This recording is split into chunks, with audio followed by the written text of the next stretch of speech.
businessmen of the Seneca Trail Association, and they wanted to make 219 a 4-lane highway all the way down. And I just want to say I'm so glad we never got past Thursday.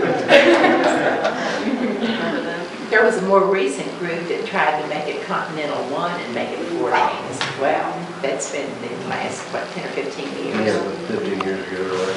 And that was go their from Canada to South Carolina. Right. To the ports. Major. They still want it. Over there, and they never give up. They'll never get past the people in the road down. They stopped them that time, they'll stop them again.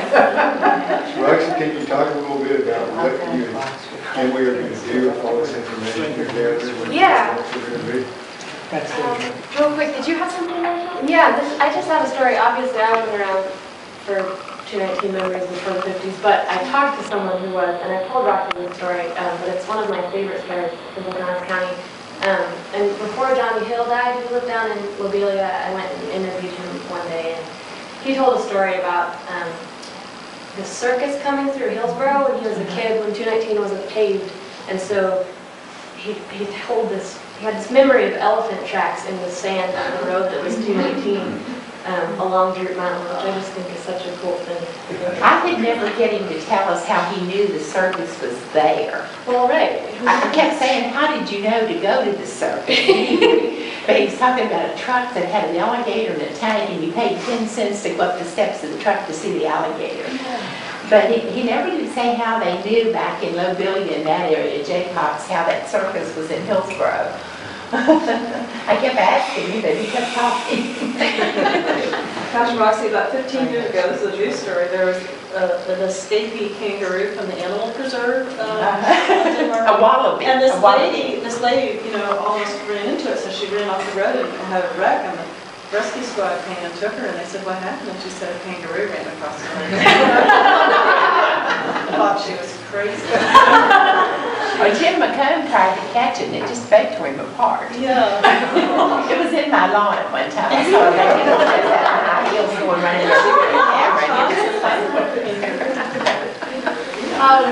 that's more recent, though. But it being recent doesn't make it not history either. I think that to say, and kind of back to Gibbs's question, what they did in the 30s is really remarkable, and they did a lot of work. And in some ways, they wrote the skeleton and the outline for what our project is. You know, some of what's in here is cut and dry, one paragraph about Lobelia, about Hillsboro.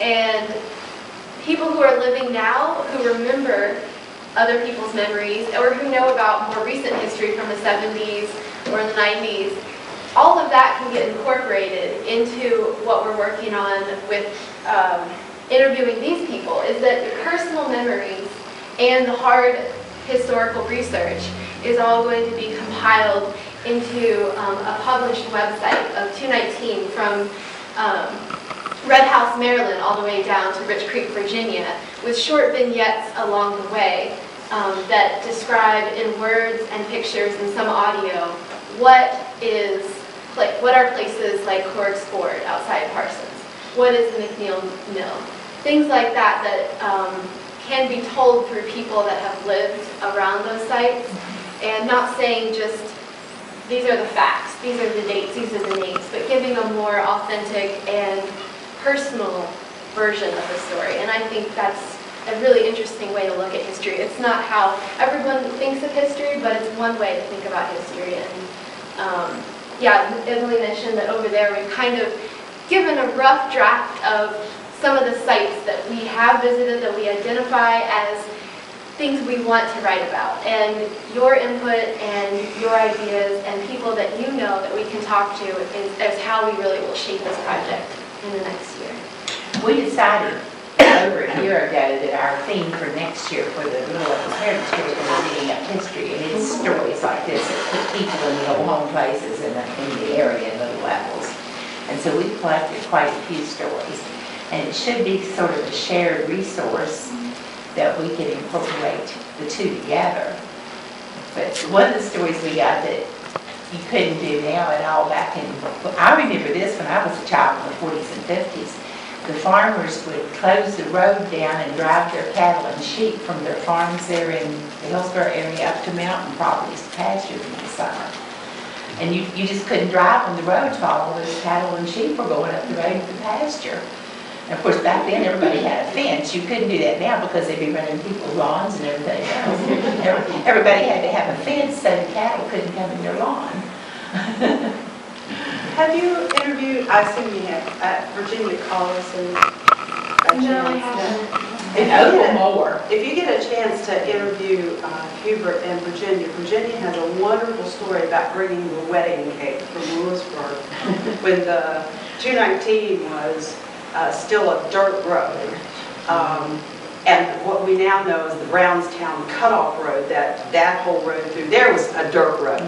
However, the mountain road was harder to travel. She and Hubert, I'm going to tell the story because it's a great story. She and Hubert got married at Merlin Farms. And Gwen Klingman, who was Guinevere Carey, who was from Huntersville, she lived in Lewisburg then, and she baked the wedding cake. They had the wedding reception at the Collison Farm, okay, down on the Beard Road. So they had to get the wedding cake to Hillsborough. So they had a car, Hubert had a car, so he and Virginia sat in the front seat. They put Gwen in the back seat holding this big 3-tier wedding cake, and they came across the Brownstown Road, which had gone through a hard winter. It was all rutted up, so they weren't going across the mountain like this. They were going like this, and Gwen was back there with the cake. And you've got to get her to tell you the story, because it was really a great story about how they avoided 219. Okay, and really ended up with a hard time saying the cake. I have a question, though. Are there any plans to, in preparing for the future, like say 100 years from now, in having all of this in hard copy, in written form? Versus like just having it audio on CD and... Right. Yeah, I've been... I haven't set a goal to transcribe every single interview and every word on the interview, but after I interview somebody, usually I'll listen to it and try to transcribe the parts that strike me as the most important. And that's kind of where I got these interviews from, is I just listened to what was about an hour-and-a-half interview and transcribed more than what was read tonight. But yes, that's a really good point that 100 years from now we don't know. Yeah, the reason I ask is all of our media changes so fast that foreseeable. I mean, there's a 50-50 shot that 150 years from now there'll be no internet, there'll be no iPods, So what do we do with all this stuff? Do we have it in a, in case we go backwards? Right. Yeah. I think that's a really good point.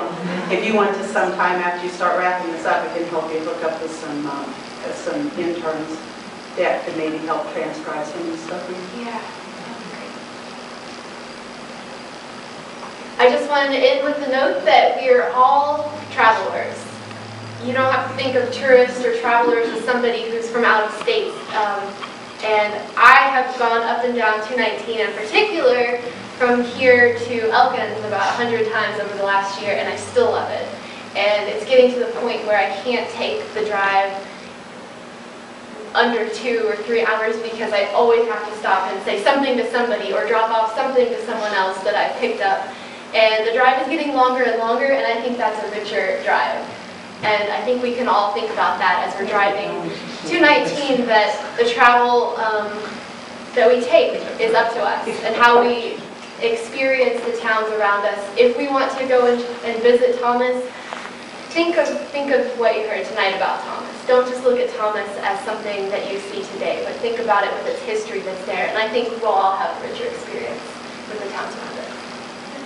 I have a question for you. Do you have